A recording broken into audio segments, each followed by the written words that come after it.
Fala galera, esperar a galera entrar aí.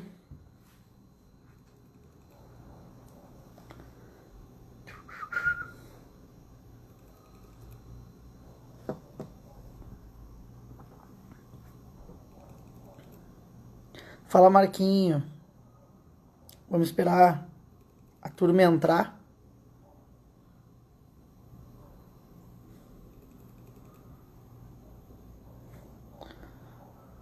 Convidado especial hoje.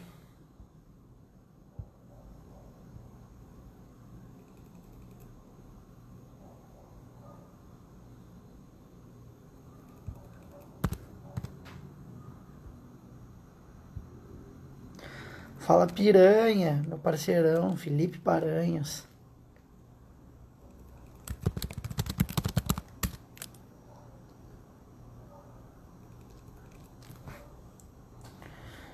Tô esperando o nosso convidado, Maico Parnol, entrar.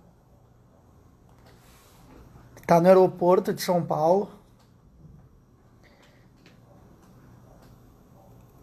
Ah, gente, tô cansado. Trabalhei hoje.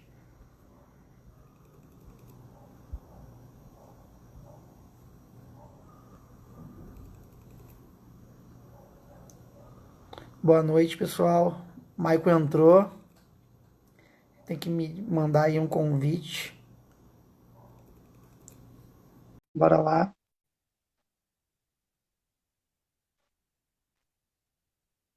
Todo mundo me ouvindo bem aí? Opa, boa noite, tudo bem? Fala, fala meu diretor, CEO da Ija Bank, melhor dos melhores. Que prazer, Ah, cara, poder te ter nessa live, poder aprender muito hoje. cara, o prazer é meu, obrigado pelo convite aí, tu sabe que eu sou teu fã e não joga muito pra cima a expectativa, que vai que não seja tão produtivo quanto a gente espera. Então, eu vou falar um pouquinho, vocês estão me ouvindo legal aí, eu tô falando um pouquinho meio baixo, que eu tô aqui, tô no aeroporto de São Paulo, que voltando de uma reunião que a gente teve hoje aqui, pela Idia. Então, Pô, se estiver muito baixo aí, eu dou uma aproximada aqui, mas acho que tá, só me confirma se o áudio tá legal aí, se estão ouvindo bem, pra gente poder tocar a pra mim ficha tá aí. legal, acho que Tá pro legal, hein? pessoal também, né? Tá legal. Massa, coisa boa. Cara, Coisa boa. prazerzão de ter aqui com a gente. Tu é um cara muito inteligente, um cara que com certeza aí tem uma história linda. Eu sei de onde tu veio, eu sei onde tu tá, e o mais legal de tudo, Obrigado. cara, é que eu sei para onde tu tá indo. Isso que é o mais legal, Pô, legal. eu saber Obrigado. para onde tu tá indo. E, cara, eu queria que hoje tu falasse um pouco da tua jornada pra galera que tá aqui. Esse é um canal que eu comecei a fazer não faz muito tempo, né? Que é toda quinta-feira trazer alguém que está construindo, entendeu? Não importa se já construiu, Legal. já fez seu castelo, mas alguém que esteja fazendo hoje, no presente. E, cara, sem dúvidas, tu sempre foi um cara construtor, tu tá com um baita de um projeto gigantesco aí em mãos. Eu queria que tu contasse um pouco da tua vida desse projeto, essa startup que tu tem, gigante, que envolve a medicina, algo muito bonito, muito lindo, Legal. uma ideia fantástica, inovadora também. E falasse também de algo que todo mundo fala e pouca gente, na realidade, consegue sintetizar isso de uma maneira sólida, que é falar do futuro do dinheiro, né? É o tema da nossa Legal. live hoje, o futuro do dinheiro, mas acho que antes de a gente entrar nesse assunto, é legal tu falar um pouco de ti, aonde tu está hoje e vamos para cima. Show. Cara, mais uma vez, obrigado aí pelo convite. Obrigado quem tá assistindo aí. Aí o meu parceiro William, João Pedro, Gabriel Bertotto, Pô, Figueiró, Paco, obrigado aí por estar com a gente. Ariel, Elis. Então o sejam, William sejam ensinou a jogar bem-vindos aí. bola. Muito obrigado pela. Luiz. Então tu é craque, porque esse joga muito.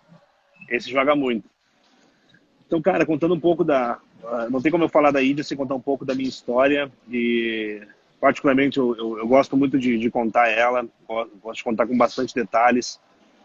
Acho que o que tu falou de trazer gente que tá construindo, ou que já construiu, ou de uma maneira pensa em construir. Eu sou um construtor, eu gosto de dizer que eu sou um fazedor. Cara, eu gosto de tirar coisas do papel, eu gosto de iniciar projetos, eu gosto de fazer a coisa acontecer, né? Eu tenho um projeto chamado O Mundo é de Quem Faz, é um podcast que nesse mesmo propósito, eu converso com pessoas inspiradoras para poder, de alguma maneira, fazer com que as pessoas saiam da zona de conforto, elas queiram fazer um pouco mais do que estão fazendo. Então, me identifico muito com o projeto que está construindo aqui. Tu é um cara sensacional. Acho que tem muito a inspirar. A tua história ela é muito bonita de ver. Eu comecei a trabalhar com 12 anos. Eu tenho 30 anos hoje, apesar de ser que não parece, que está assistindo aí, mas eu tenho 30 anos. Eu comecei a trabalhar com 12 anos, então eu estou há 18 anos aí no mercado de trabalho. Eu comecei trabalhando numa locadora, que era do meu primo, nem existe mais locadora hoje, muito menos fita, VHS, DVD, etc. Mas eu comecei a trabalhar lá com 12 anos porque o Alan também sabe, a história dele é muito parecida, a gente não veio de uma condição muito favorável, né? A gente sempre foi de batalhar muito, de construir muito, nunca passei fome, nunca tive esse tipo de história, mas sempre foi justo a coisa. E eu sempre fui um cara de muita ambição, de sonhar muito grande, não sei fazer projetos se não for para ser grande. E com 12 anos eu comecei a trabalhar nessa locadora e ali eu já vi muito do que seria meu futuro. Eu adorava lidar com pessoas, eu adorava conversar com as pessoas, eu adorava contar história, eu me tornei um cinéfilo de carteirinha. Eu comecei a estudar sobre diretores, sobre roteiro, sobre tipo de filme, para ter o que conversar com os clientes, para poder indicar para eles os melhores filmes, de acordo com o gosto deles.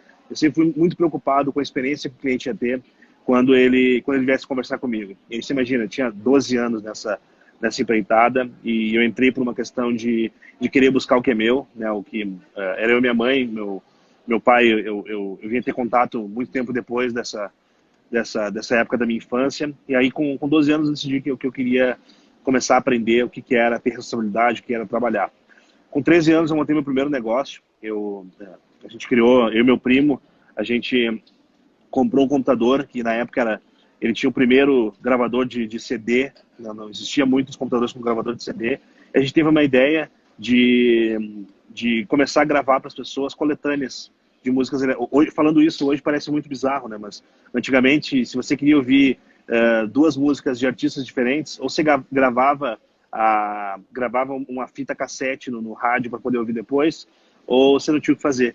E aí a gente veio com essa ideia de montar uma coletânea gravada em CD de artistas diferentes. A gente era mais ou menos a ideia do Spotify, só que a gente errou o timing.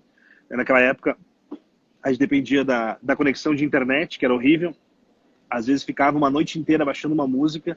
Quando você ia colocar para ouvir, a música estava corrompida, a música não era muito, não era exatamente o que a gente queria, estava com o nome trocado. Então, cara, você imagina, para gravar um CD com 12 músicas, a gente chegava a levar 30 dias para entregar. Aí você imagina a experiência do cliente.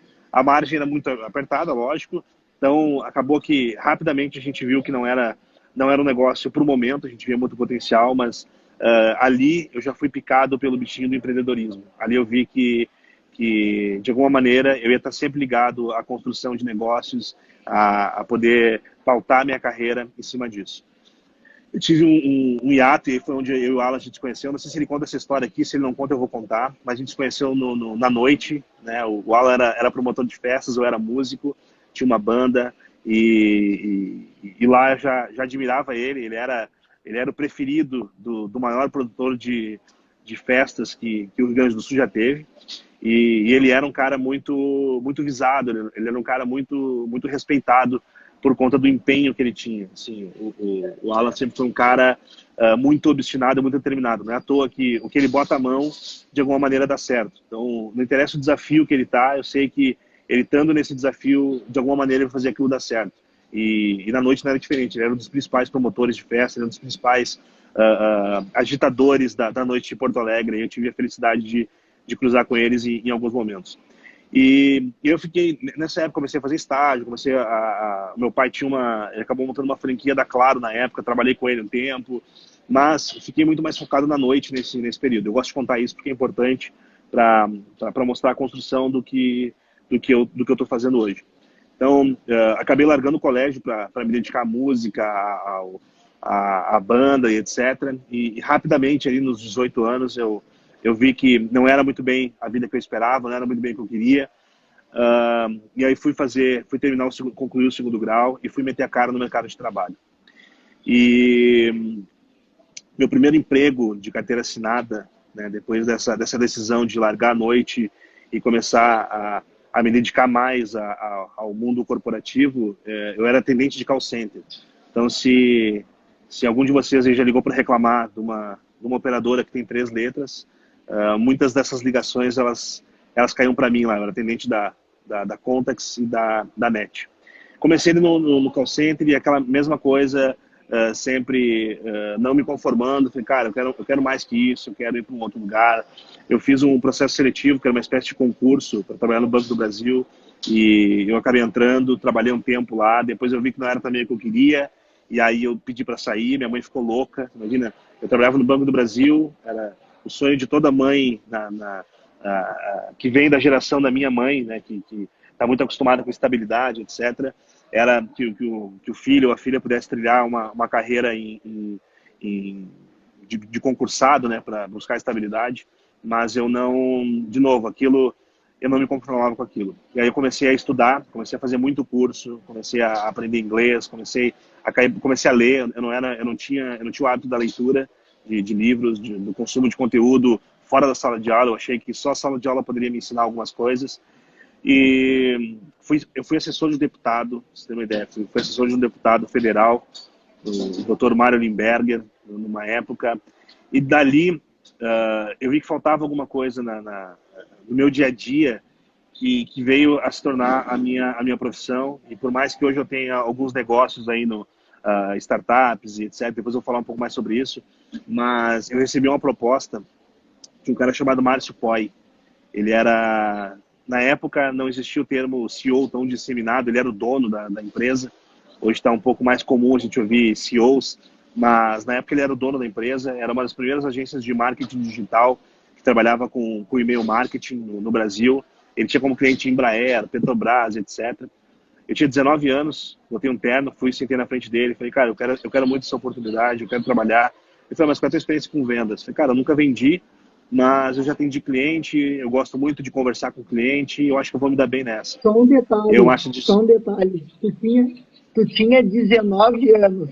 19 anos. Eu tinha Só pra 19 galera anos. pegar, olha tudo que ele já fez e agora ele tinha 19 Eu tinha anos. 19 anos. Eu É tinha legal, 19 anos. eu acho legal eu falar isso porque vocês vão, logo mais vocês vão saber aonde o Maico está hoje, o tamanho do projeto que ele Isso. tem hoje. Mas segue aí, cara, não quero Legal. atrapalhar a tua linha de raciocínio, tô flow. Não atrapalha, capaz. Pode fazer intervenções. Não é para ser um monólogo, né? Não é uma palestra. É mais contar minha história e se quiserem mandar perguntas aí, intervir, fiquem à vontade. Comentários aí, a gente gosta de responder. Então, sentei na frente do Márcio Poi, 19 anos, não tinha experiência nenhuma com vendas, mas eu gostei muito do ambiente que eu vi. Eu gostei muito daquela rotina. Tinha um sino, e no tempo que eu fiquei conversando com o Márcio, o sino deve ter tocado umas 8 vezes, eu achei aquilo maravilhoso. Tocava o sino, batia palma pro cara, negócio fechado. E o Márcio falou, cara, putz, minha equipe é mais madura, minha equipe tem mais experiência. Cara, eu posso te contratar, mas eu tenho uma proposta para te fazer. Eu não tenho R$1 para te dar de salário, tu vai ganhar só comissão. E talvez tu vai levar aí 6 meses para ganhar a tua primeira comissão. Então é isso que eu posso te oferecer. Então eu não tive dúvida daquilo e na hora eu aceitei, porque um dos meus valores é o desafio. Eu sou movido a desafio e eu vou contar a loucura que eu fiz para poder estar onde eu estou hoje por conta desse meu valor que é muito forte. Então, desafio é uma coisa que me move. Qualquer ambiente que de alguma maneira me deixa acomodado na zona de conforto é um ambiente que eu tento evitar. E eu tenho uma tomada de decisão muito rápida e quando dou uma decisão é difícil de voltar atrás. Eu fui para marketing, comecei a trabalhar lá e a expectativa era que o meu primeiro negócio fosse gerado em 3 e 6 meses. Em 3 semanas eu fiz a primeira venda. No meu primeiro mês, com 19 anos, saindo de um salário de atendente de call center um ano antes de R$400, eu fiz quase R$1.000 em comissão nessa oportunidade que eu tinha, sem ter nenhum tipo de salário fixo. E ali eu vi que, e é o que eu carrego até hoje, eu sou um vendedor. Não, eu não sou um executivo, eu não sou um gerente de contas, eu sou um vendedor. Eu acho que todos somos vendedores, depois a gente pode falar mais sobre isso. E a partir daí eu comecei a trilhar minha carreira em vendas. Eu saí da e-marketing e aí tive a oportunidade de trabalhar numa empresa que eu já admirava, eu não tinha muito conhecimento, não tinha acesso, e eu recebi uma proposta para trabalhar na Apple logo que eu saí da e-marketing. E aí a Apple talvez tenha sido a minha maior escola, né, onde a gente vê que é uma das maiores empresas do mundo, eles têm processos incríveis, eles têm uma cultura impressionante, e muito do que eu aprendi no período que eu fiquei na Apple é o que eu tento imprimir hoje dos meus negócios, da cultura. Eu sou um cara fã de criação de cultura, eu sou um cara muito fã de uma cultura focada em pessoas, em resultado. E aí tive essa felicidade de poder trabalhar na Apple, de poder acompanhar o lançamento do iPad mundial, não existia iPad ainda, de participar de campanhas. Eu acabei virando trainer da Apple durante um tempo, tive uma equipe que eu treinei, escolhi a própria equipe para poder liderar no Rio Grande do Sul. E, cara, só que de novo, eu tinha aquela coisa de eu quero mais, é legal, mas eu quero mais, eu acho que o aprendizado aqui é muito bacana, mas eu quero mais. E aí, para eu crescer na Apple, eu precisava vir para São Paulo. Hoje eu estou aqui em São Paulo, mas foi uma coisa que na época eu confesso que eu tive um pouco de receio, tive medo de com 20 para 21 anos aí, largar o que eu tinha em Porto Alegre, né, para poder me arriscar e morar em São Paulo. Recebi uma proposta da Dell, que era um dos meus sonhos como vendedor, era trabalhar na Dell. Acho que muita gente que trabalha com vendas já em algum momento da sua vida já sonhou em trabalhar na Dell, porque toda vez que tu ouve o funcionário da Dell contando sobre a Dell, é muito impressionante, muito contagiante. E aí fui para a Dell, também tive a felicidade de cruzar com pessoas maravilhosas que me ensinaram muito. Foi uma grande escola em termos de processo, em termos de liderança, algumas questões que eu não concordava, e aí hoje, olhando para trás, de quase 10 anos, eu vejo que em algumas atitudes eu fui muito imaturo, poderia ter segurado mais a barra, só que a gente só consegue ligar os pontos olhando para trás, né? Steve Jobs disse isso uma vez, onde o que me trouxe até aqui foram as atitudes, os erros, os tropeços que eu cometi. Então, eu faria algumas coisas diferentes, mas se me perguntasse se eu trocaria o momento que eu estou hoje por algo diferente na minha carreira, eu não trocaria. Eu acho que me fez mais forte para estar enfrentando o desafio que eu enfrento hoje.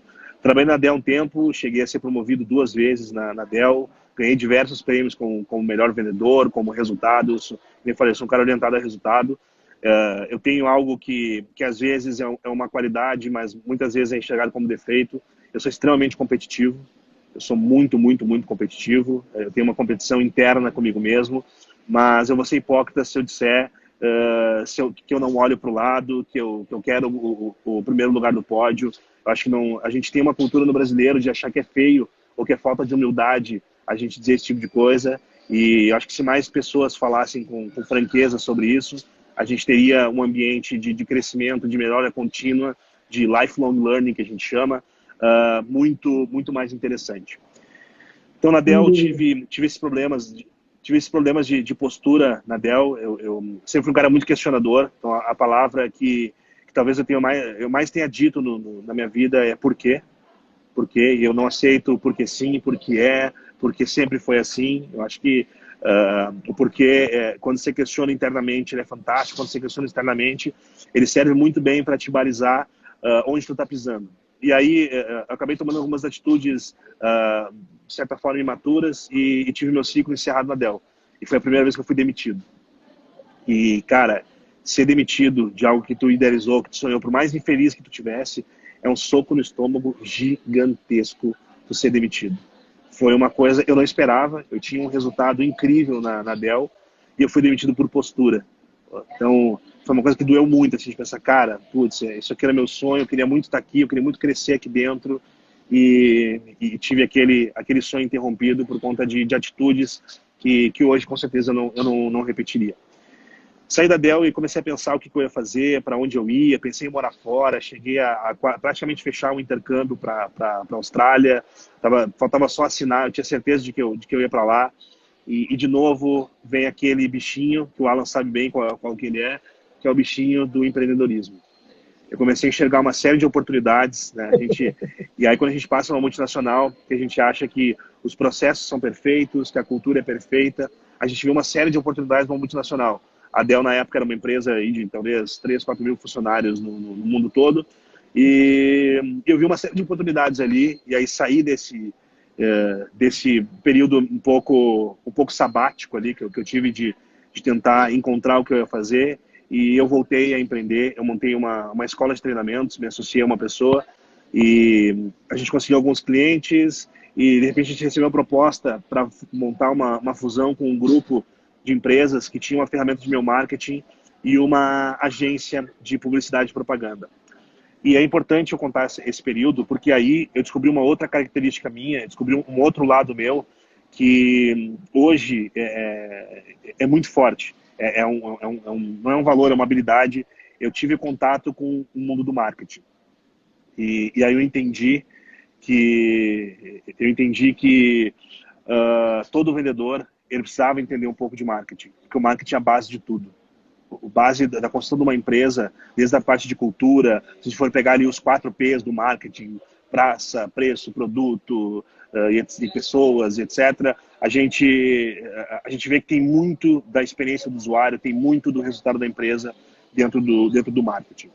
E me apaixonei pelo mundo mundo publicitário, o mundo do marketing, construção de campanha, processo criativo. E é uma coisa que eu acho importante falar, que muita gente que passou pelo meu caminho, assim, sempre me disse que não era criativo. Não sou criativo. Não sou criativo. A pessoa acha que para ser criativa, ela tem que estar dentro de uma agência com bonequinhos do Star Wars na sua mesa, pintando o cabelo de verde. Eu acho que tem que ser um grande quebrador de paradigma, quando na verdade não. A criatividade está diretamente ligado ao quanto de julgamento tem sobre o que tu fala e sobre o que as pessoas vão pensar. Então, a pessoa que se diz não criativa, ela tem um julgamento muito alto, porque ela tem medo de dar uma ideia e parecer boba, ela tem medo de falar em público e de alguma maneira rirem dela. Isso vai te travando e te deixando cada vez mais milindrado em te tornar uma pessoa criativa. Todos somos criativos. Basta desbloquear essa chavezinha de que para ser criativo tem que ser muito disruptivo, quando na verdade não. É só a gente ajustar o julgamento que a gente tem sobre o que a gente fala, sobre as nossas ideias e permitir que o ambiente também colabore com isso. A empresa, a gente estava muito próximo de fechar. Eu, na época da Apple, eu fiquei muito próxima de uma das diretoras de venda da Apple, e em 2013, isso que eu estou contando agora da agência, foi em 2013, eu tinha 23 anos daí, né, nessa época. E essa diretora, que foi minha diretora de vendas na Apple, ela foi com uma posição de diretoria também na Fast Shop, que na época era o maior player de varejo que a gente tinha no Brasil, de lojas de varejo. Um conceito premium, muito bacana. E aí, num dos cafés, uma das vezes que ela veio a Porto Alegre, ela morava em São Paulo, que ela foi a Porto Alegre, eu estou em São Paulo agora, mas que ela foi a Porto Alegre, ela me chamou para tomar um café e eu contei o que eu estava fazendo. Tá fazendo isso. Nossa, a gente está precisando de uma agência. Faz um trabalho para nós, vamos ver como é que se sai, eu vou apresentar aquilo internamente. A gente fez o trabalho, foi aprovado pela Fast Shop, e em seguida a gente ganhou um outro projeto da Fast Shop, a gente foi aprovado e ganhamos a concorrência. A gente fez outro projeto com a Fast Shop, e aí a gente praticamente direcionou todo o esforço da empresa para atender a Fast Shop. E em todos os negócios que eu já tive até hoje, todas as empresas que eu já de alguma maneira participei, aquele foi o maior erro, que é tu focar num único cliente. Eu deveria ter vários pequenos clientes mantendo o meu dia a dia e não só dar aquele tiro gigantesco na lua por conta de ser um grande player, de ser uma grande empresa. O que aconteceu? A gente focou demais na Fast Shop. Eu ajudei a desenvolver um processo de venda corporativa educacional de produtos Apple via Fast Shop. Então, a ideia era desenvolver uma área de vendas da Apple só para escolas e empresas. E ajudei a desenhar esse processo. Na hora de assinar o contrato, onde a gente ia ter um FII mensal altíssimo, a gente ia poder contratar gente, ia poder crescer, ia poder finalmente botar um dinheiro no bolso, porque empreender sangra muito o bolso, sai muito antes de começar a entrar dinheiro. A Fast Shop, que era uma empresa familiar, decisão totalmente concentrada no poder dos sócios, eles decidiram que não iam ter uma agência externa, eles iam montar uma agência in-house, que a gente chama, que era dentro de casa. tentei reverter, tentamos conversar, mas a cultura nipônica, que a Fast Shop é de uma família japonesa, sim, depois que está batido o martelo, que a decisão está tomada, eu nunca vi ninguém convencer essa pessoa a voltar atrás. Quando a gente voltou para nossa realidade, onde não tinha mais o maior cliente que a gente apostava, que estava direcionando todos os esforços para isso, a gente viu que não tinha mais clientes, não tinha dinheiro para entrar, não tinha mais caixa, não tinha mais nada. A gente estava apostando, a gente estava dando all-in nesse negócio e a gente quebrou. E aí vem uma outra etapa dura, que é quebrar. E aí quando você quebra na empresa, que você depende do pouco de resultado que ela gera, você quebra na pessoa física também. E aí foi um ano extremamente complicado, foi um ano extremamente difícil de reconexão, de reconstrução. E eu acabei voltando para o mercado de trabalho, né? Voltei como executivo de contas aí da iPlace. A iPlace ficou sabendo que eu tinha ajudado a Fast Shop a desenhar um modelo de vendas corporativas e educacionais e me chamaram para bater um papo, porque eles estavam iniciando de maneira muito tímida esse projeto no Brasil. Eu recebi uma ligação de um dos gerentes, gestores lá do projeto. Fui conversar com ele e na própria conversa ele fez a proposta financeira e ali eu já aceitei a proposta e uma semana depois eu comecei a trabalhar. E aí foi uma outra coisa muito interessante sobre a gente ter um propósito, a gente querer muito alguma coisa. A expectativa que quando eu entrei na Apple, no treinamento, o treinamento foi no escritório da Apple, ganhei o crachá com a maçã, camiseta da maçã, bonezinho da maçã, era uma marca super desejada e era totalmente exclusivo, não tinha muita gente usando acessórios, roupas da Apple, etc. Quando eu entrei na iPlace, eu pensei, cara, vai ser a mesma coisa, vou vender a Apple, a iPlace é o maior canal de venda de Apple na América Latina, vai ser a mesma coisa. Eu ganhei um celular Nokia com chip, uma mesa e uma cadeira. E cara, vai trabalhar. Eu falei, não, mas cadê a carteira de clientes? Não tem carteira de clientes. Tu vai formar essa carteira de clientes. E aí, no primeiro momento, foi um choque. Cara, como assim? Eu vou ligar e vou falar o quê? Eu falei, cara, é para isso que eu te contratei. Para tu ligar e descobrir o que tu tem que falar. E aí Vai tive à a luta. felicidade. Vai à luta, cara, te vira. E aí tive a felicidade de dar muito certo. E aí vem uma coisa importante que eu acho que o Alan tem muito também, que é o networking. Que é o poder que o networking tem para construir negócios. Eu comecei a acionar alguns contatos e eu vendi projetos para grandíssimas empresas de Apple. Então, eu vendi para o Colégio Santa Inês, vendi para o Farroupilha, vendi para o Anchieta, eu vendi para a Renner, eu vendi para Boticário, para a Zaleia, para Paquetá. Nossa, eu vendi para uma série de empresas muito grandes que me deram um sucesso comercial e financeiro na iPlace, que foi muito legal, foi muito bacana. E em seguida veio a crise. Ali, eu tinha ali uma carteira de compras que beirava 1 milhão de reais em vendas todos os meses. E quando a crise veio em cheio da época do governo Dilma, a maioria esmagadora das empresas, que eu vendia muita indústria, vendia Dupont, Renner, esqueci o nome de uma outra de fertilizantes lá, que era muito grande também.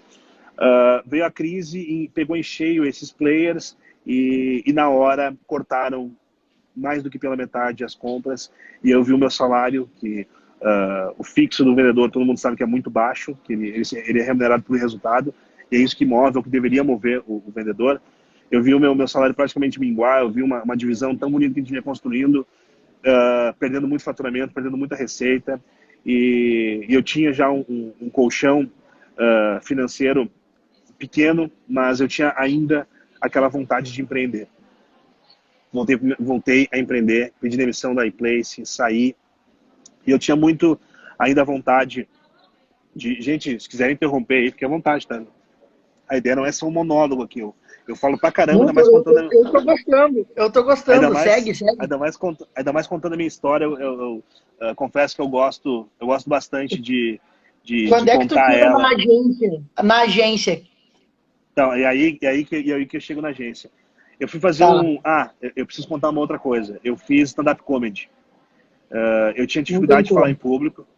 Eu tinha dificuldade de falar em público e eu pensei qual era a situação que eu poderia me colocar de maneira mais absurda para que destravasse de vez eu tinha muito problema com a minha dicção, eu tenho o pensamento acelerado e às vezes a fala não acompanha.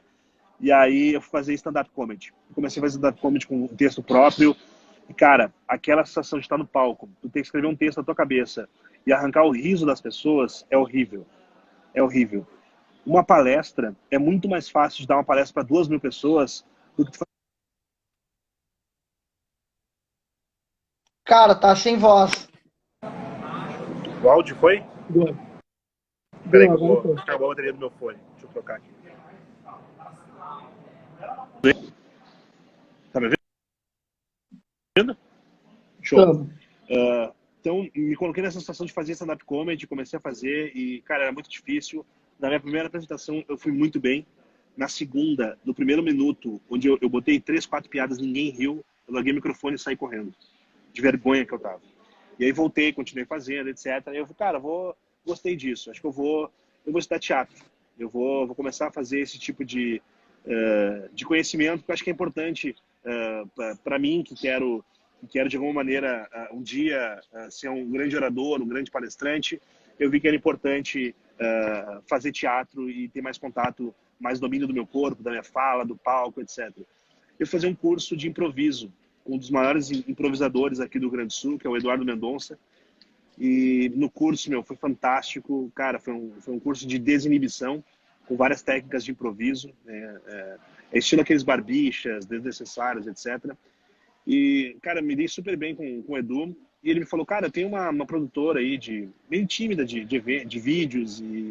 Eu não sei se eu vi uma agência de publicidade ou não, mas tem uma via criativa interessante. Eu sou diretor de teatro, diretor de cena, etc. E, cara, eu tô precisando de um vendedor.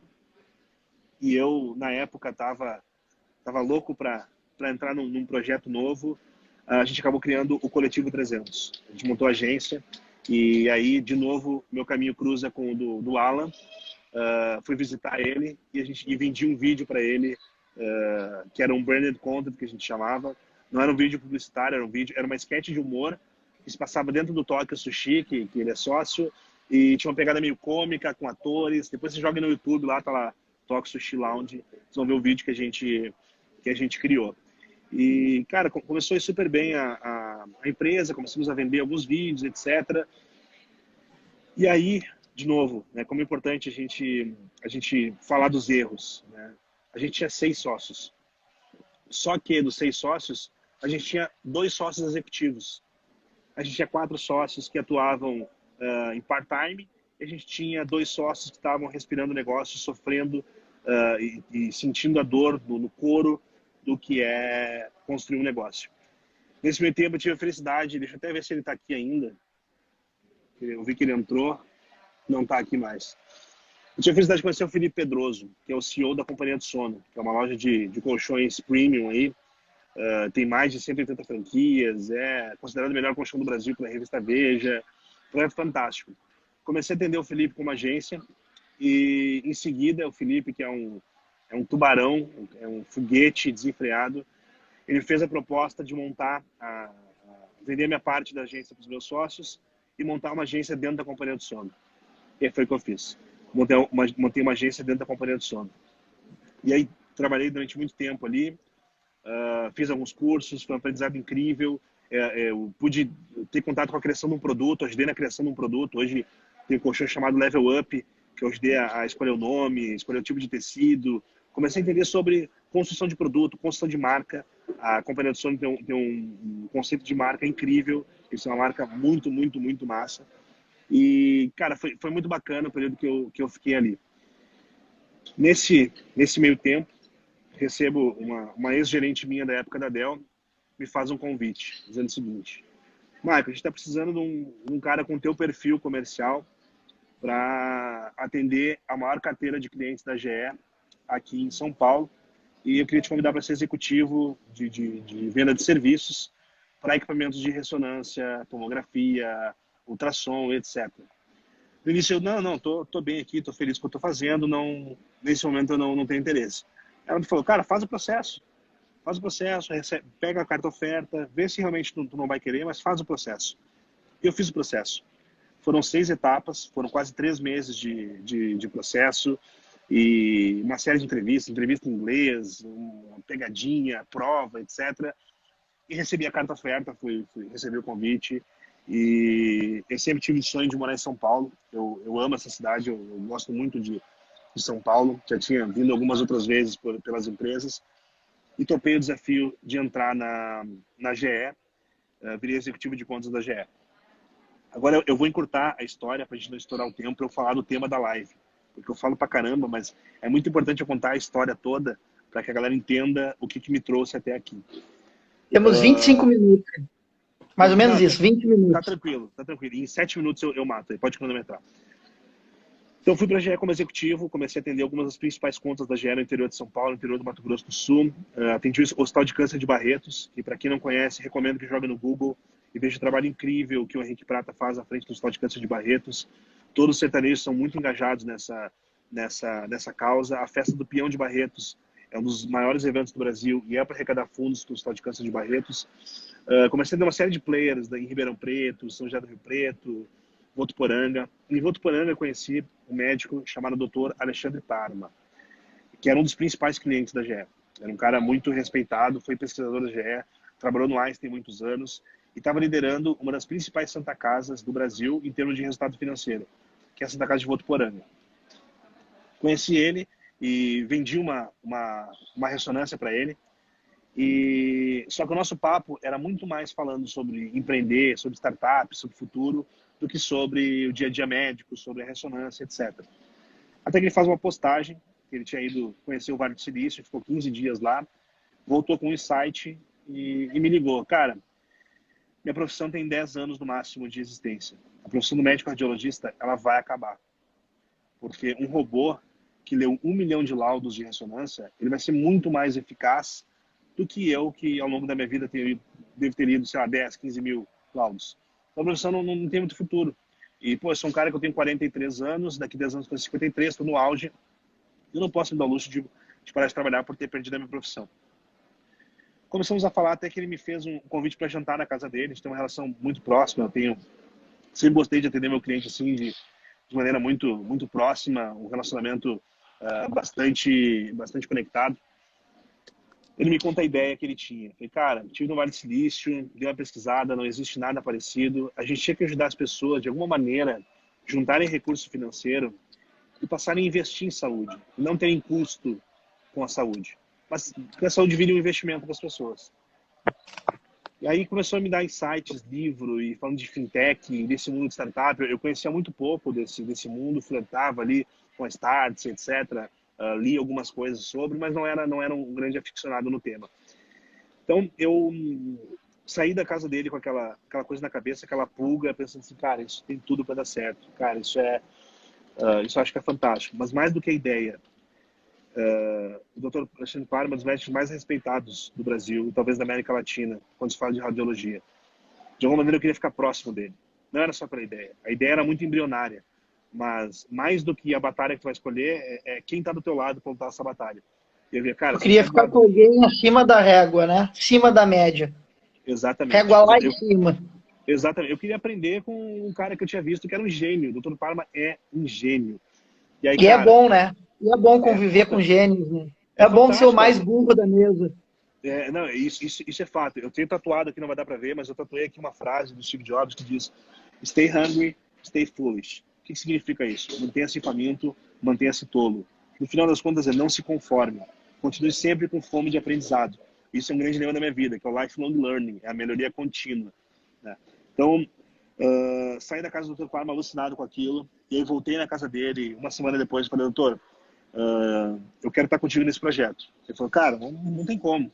Eu falei, não, eu quero estar contigo nesse projeto. Eu falei, Michael, não dá, cara. E aí o Alan sabe, falou no início, e eu contei um pouco da história, eu não sou de família rica, não sou de família de classe média alta, sempre tive que lutar muito, batalhar muito pelas coisas que eu conquistei.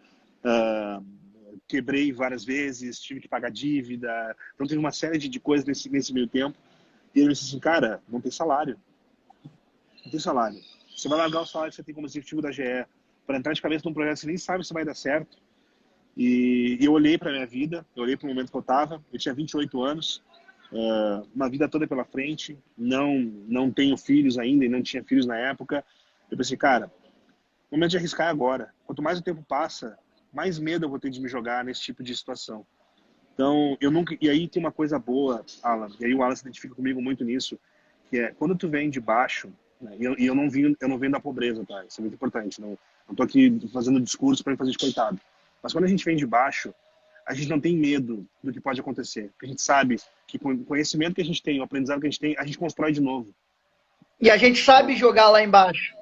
a gente sabe jogar lá embaixo. Eu sei viver com pouco, se eu precisar me reerguer, se eu precisar Exatamente. reconstruir a minha vida do zero. Então, isso é muito importante. Eu não fui acostumado com luxos. Eu aprendi o que é bom. Eu gosto de um bom Que vinho, eu gosto de legal. um bom restaurante, eu gosto disso. Mas se eu, de alguma maneira, para construir, eu tiver que abrir mão disso, eu não tenho problema nenhum. Eu aprendi a ter visão de longo prazo. E longo prazo é dolorido. É dolorido. Dói. Falei pro Parma, falei, cara, eu vou pedir demissão da GE. Ele falou, não, você é louco, cara. Não tá entendendo que não tem nada, não tem salário, não tem nada. Eu falei, não, eu vou pedir demissão da GE e eu vou entrar com tudo nesse projeto, vou entrar de cabeça nesse projeto. 10 dias depois, eu pedi demissão. Como a minha carteira era a maior carteira em número de clientes da GE, eu tive que ficar 2 meses para fazer a transição dessa carteira para os meus colegas. Tinha clientes muito importantes que eu atendia, que eram muito sensíveis à troca de um executivo. E eu voltei a Porto Alegre por uma questão de redução de custo, por uma questão estratégica de montar a equipe. Hoje eu tenho 17 pessoas na equipe da IDEA e todos eles escolhidos a dedo. São pessoas do meu relacionamento próximo, que eu confio, que eu sei que são muito, muito, extremamente capazes, são pessoas muito engajadas.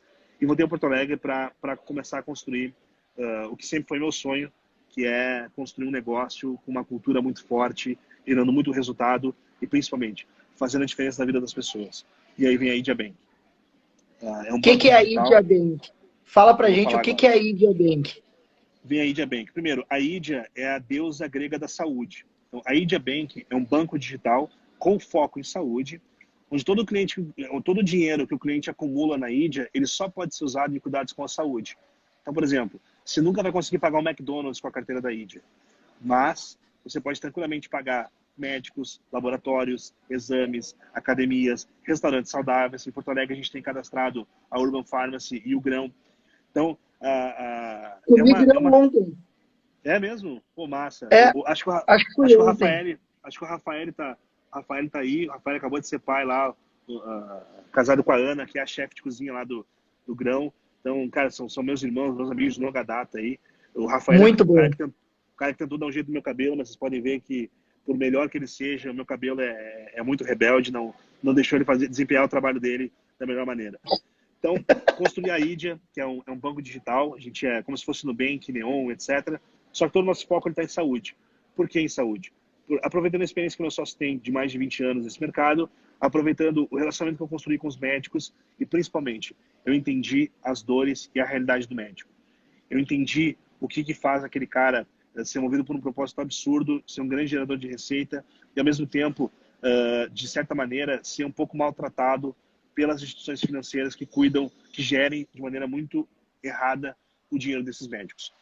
E mais do que isso, a gente tem uma proposta para os usuários, e aí quem tiver aí quiser baixar o aplicativo, está disponível o aplicativo da Idia, o Diego vai colocar para nós aqui nos comentários o site da Idia, tanto no Google Play quanto na App Store já está disponível o aplicativo. A gente viu que faltava que as pessoas começassem a cuidar da saúde de maneira preventiva. Né? A gente sabe que a saúde reativa, muitas vezes, a gente chega tarde, não dá tempo às vezes, de salvar, e quando chega para salvar, é a situação mais cara. Aquela frase que é um clichê, e às vezes a gente não dá importância para o clichê, ela é muito verdade. É muito melhor prevenir do que remediar. E quando se fala de saúde, às vezes você não tem o que remediar. Você não tem um novo corpo. Você tem aquele corpo, você não cuidou dele e de alguma maneira ele foi embora. Então a gente criou uma série de soluções de saúde para ajudar o nosso cliente a ter mais informação, a ter mais transparência e a ter o poder de decisão, o poder sobre a saúde dele na própria mão dele. Hoje a Idia ela tem um prontuário eletrônico onde todos os anos ficam registrados ali. Você tem uma carteira digital onde o dinheiro é seu. Então, muita gente, é um plano de saúde? Não. Eu faço um planejamento para a tua saúde. Eu não sou um plano de saúde.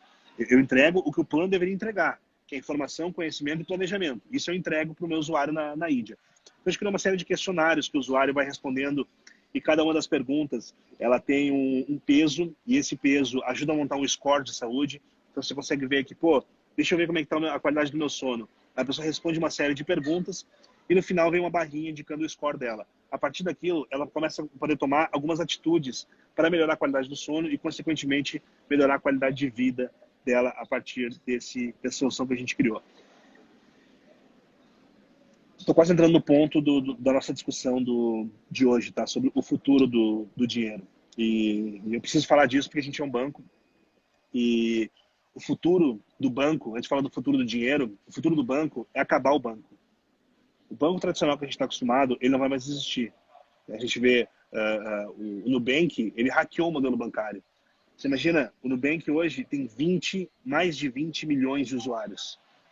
O Nubank tem mais de 20 milhões de usuários e o Nubank não tem uma única agência no Brasil. Eles começaram a expandir a operação para o México e eles também não têm agência lá. Eles se tornaram um dos unicórnios brasileiros. Hoje tem um valor de mercado de mais de 10 bilhões de dólares. É um fenômeno no Nubank. É um fenômeno. O que é preciso para um modelo como o Nubank dar certo ou um modelo de uma startup dar certo? Primeira coisa, escolher o segmento que você vai hackear. O Nubank hackeou o modelo bancário. O Uber hackeou o modelo de mobilidade. O Airbnb hackeou o modelo de hotelaria. E assim a gente vai vendo as startups, todas elas de alguma maneira hackearam. Como é que a gente faz esse hack? Não precisa ser um hacker de computação.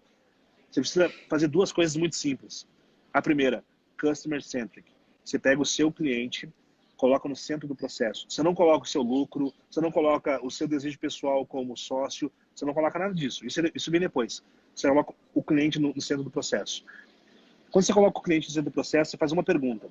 O que é justo para o meu usuário?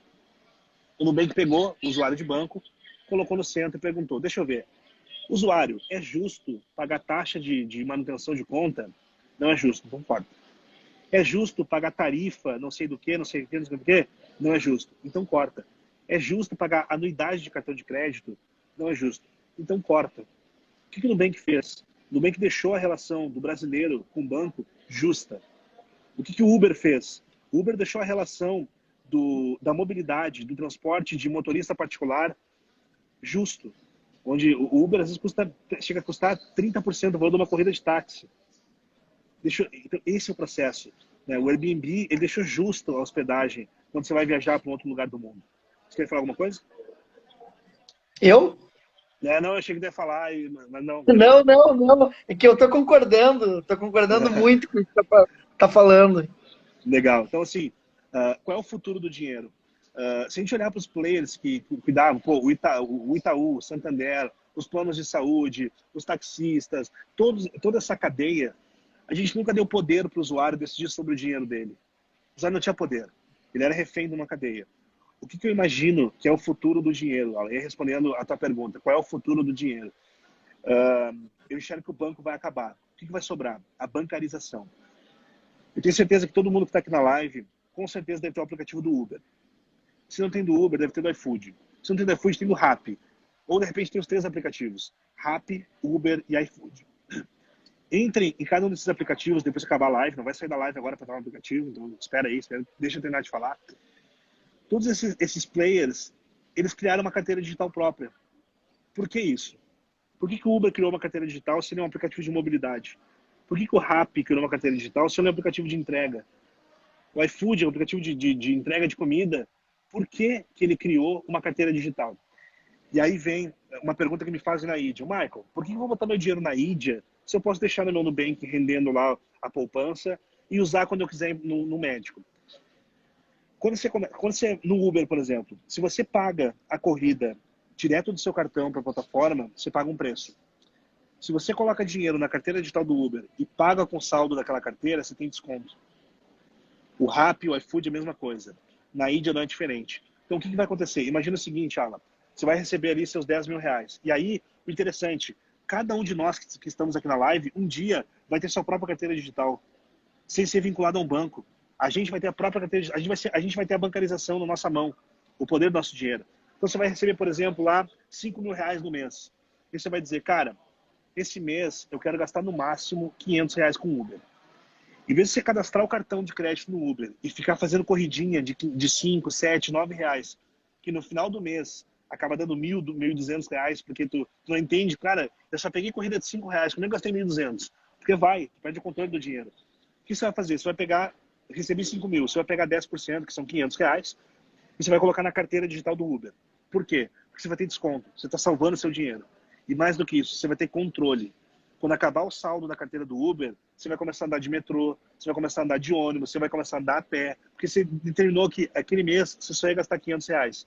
No iFood é a mesma coisa, você vai colocar R$ 300 na carteira do iFood, você vai dizer, eu não gasto mais do que R$ 300 em delivery esse mês. Qual é o futuro do dinheiro, Alan? O futuro do dinheiro é que nós vamos passar a ter controle sobre as nossas finanças. A gente vai passar a ter poder sobre o nosso dinheiro. Organização financeira. Essa pandemia, ela levantou dois alertas muito importantes.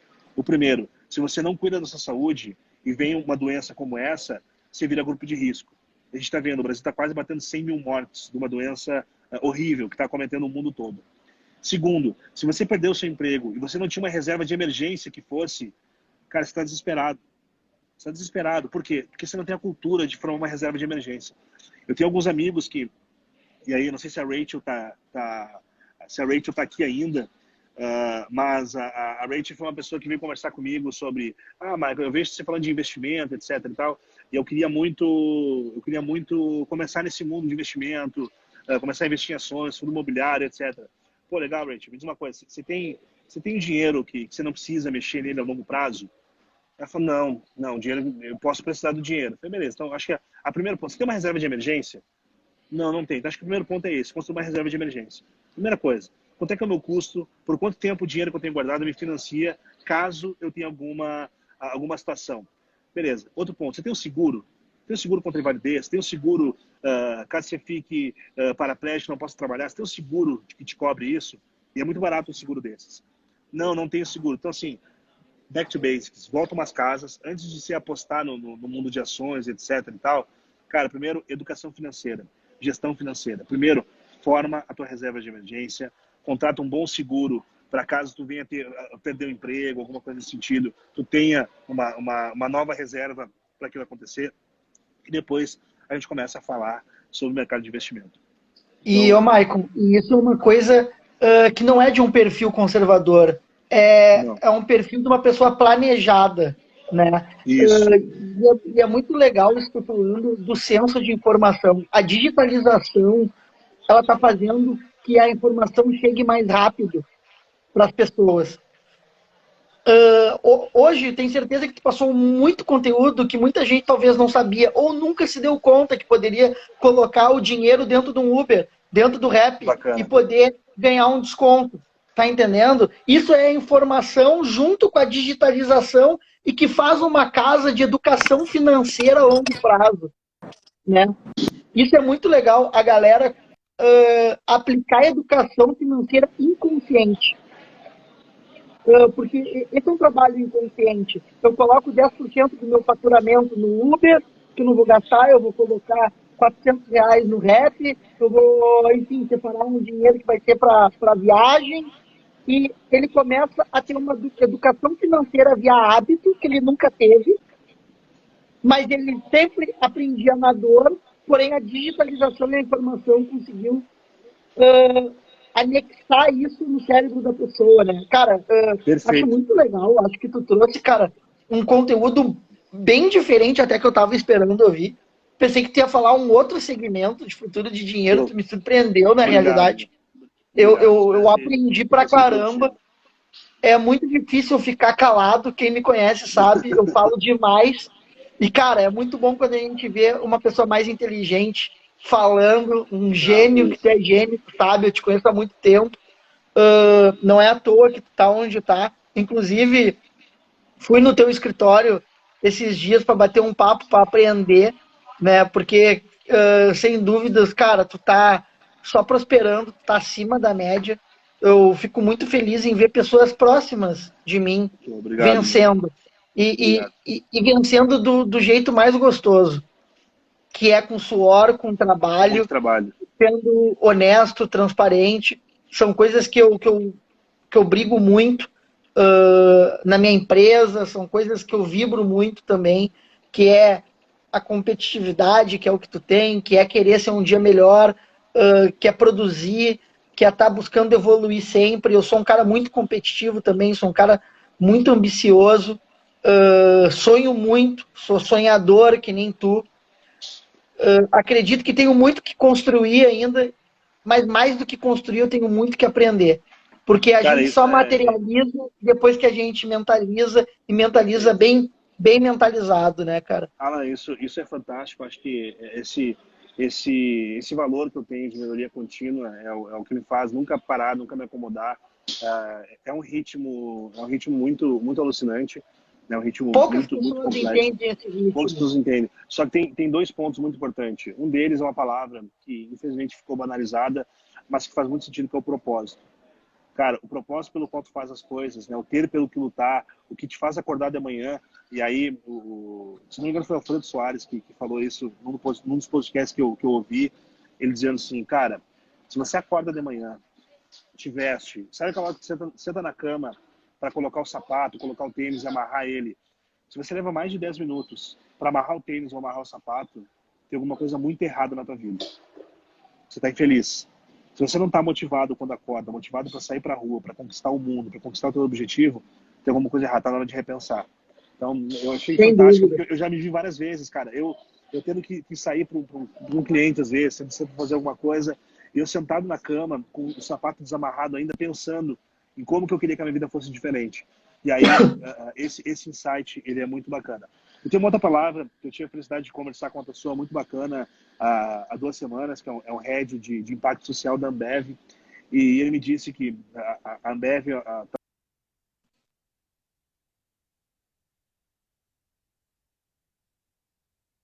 eles têm um programa de bônus e premiação muito interessante. E ele me disse, é o título de um livro que a Ambev sempre busca pessoas que têm um grit. O que é grit? No Brasil, essa palavra foi traduzida como garra. São pessoas que estão cheias de vontade, cheias de sonhos, cheio de propósito, cheio de muita energia para fazer acontecer. E a gente está encaminhando para o final aí, a gente tem um pouco mais de 3 minutos aí. Eu queria deixar alguns recados para não passar em branco. Queria convidar vocês a ouvirem meu podcast. Procurando no Spotify, o nome é O Mundo é de Quem Faz. A gente entrevistou já gente muito legal, então ouçam lá O Mundo é de Quem Faz. É bem bacana. Entre no site da Idia, me deem feedback sobre a Idia, baixe o Índia aplicativo, bem. idiabank.com.br. Idia é com HYGIA, Bank é de bank mesmo, .com.br. Baixem lá o aplicativo, porque é muito gratificante quando a gente vê uma nova conta sendo aberta, um novo feedback. Então, é muito importante essa construção. Muito obrigado pelo convite. Cara, eu adoro falar, eu adoro conversar. Por mais que eu tenha sido um monólogo, eu falei pra caramba, não te dei espaço para falar, desculpa. Mas Capaz, eu gosto mano, muito capaz. A eu gosto galera muito já dessa tá troca. cansada de me ouvir. A galera já foi Legal, curtir hoje. A galera já nem me exatamente. aguenta mais. É capaz. Então, ó, o Bruno Peixoto colocou ali, JPL fala sobre isso. Deve ser Jorge Paulo Lema. Exatamente. Sim. Eu tô lendo de Ah, novo o livro dele, chamado Sonho Grande, e, cara, é um manual de como prosperar. É incrível. Então, obrigado pelo convite, obrigado a todo mundo vou que ficou ler. assistindo a Não gente. li esse livro. Vou Cara, ler. sim, prioridade zero ler esse livro, tá? É fantástico. Vai Qual te o nome? identificar em muitos pontos. Sonho Grande. Ele Sonho conta a Grande. Vou história ler. do Marcel, do Jorge e do Beto Sicupira. Então, obrigado mais uma vez a todos que Gente, assistiram. Me sigam no obrigado a Instagram. todo mundo aí. Obrigado, Maicon. A nossa live vai encerrar agora, por aí. Quero agradecer a todo mundo. Foi um prazer poder te ouvir, cara. Poder passar todo esse ensinamento. E, gente, a nossa vida é curta. Mais curta que a gente pensa. Perfeito. Vamos fazer por merecer. Vamos executar. E vai doer. Vai sempre doer. Vai sempre doer. Tá, gente? Mas é da Obrigado, dor que vem o Maicon. crescimento. Obrigado, Alan. Obrigado, cara. Tamo boa viagem, né? Pô, obrigado. Tem que Te, embarcar daqui te 7 cuida minutos. aí. Tem que embarcar daqui a pouquinho. Que bom Aham. que conseguiu passar esse tempo aí no aeroporto rendendo. Valeu, meu Pô, querido. Valeu, foi mano. incrível. Obrigado. Tchau, tchau. Uma boa noite.